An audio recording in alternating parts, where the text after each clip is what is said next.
የህዝብ ተወካዮች ምክር ቤት የምርጫ አዋጅን በማሻሻል በቴክኖሎጂ የታገዘ ግልጽና ፍትሐዊ ምርጫ እንዲካሄድ አስቻይ ሁኔታዎችን ፈጥሯል አሉ የምክር ቤቱ አፈጉባኤ ታገሰ ጫፎ። አፈጉባኤ ታገሰ ጫፎ ምክር ቤቱ 7ኛው ሀገራዊ ጠቅላላ ምርጫ ፍትሐዊ፣ ሰላማዊና ተአማኒነት ያለው ሆኖ እንዲጠናቀቅ አስፈላጊ የህግ ማሻሻያዎች ማድረጉን ያነሱት በተለይም አዋጅ ቁጥር 1162/2011ን በማሻሻል የእጩዎችና የመራጮች ምዝገባ እንዲሁም ሌሎች የቦርዱ ስራዎች በዲጂታል ቴክኖሎጂ የታገዙ እንዲሆኑ አስቻይ ሁኔታዎች መፈጠሩን አብራርተዋል።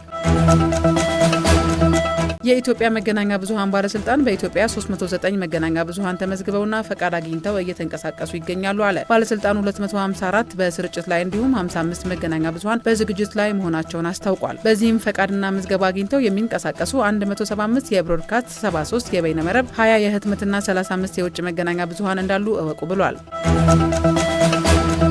የንግድ ስርዓቱን ለማዘመንና የግብይት ማዕከላትን ለማስፋፋት ትኩረት ተሰጥቷል አሉ የንግድና ቀጠናዊ ትስስር ሚኒስትር ዶክተር ካሳሁን ጎፌ። ሚኒስትሩ ይህንን ያሉት በኮምቦልቻ ከተማ በ120 ሚሊዮን ብር የተገነባው የገበያ ማዕከል በመረቁበት ወቅት ነው። የግብይት ስፍራዎችን ማልማት፣ ይዞታቸውን ማስከበር እንዲሁም ደረጃቸውን በማሻሻል ምቹ ሁኔታ ለመፍጠር ጥረት እየተደረገ መሆኑን አስረድተዋል። በከተሞች የተቋቋሙ የቅዳሜና እሁድ ገበያዎች ተጠናክረው ይቀጥላሉም ነው ያሉት። በኮምቦልቻ ከተማ የተመረቀው የገበያ ማዕከልም የዚሁ አካል መሆኑን ጠቅሰው ስራው በሌሎች ከተሞችም መስፋት እንዳለበት አንስተዋል።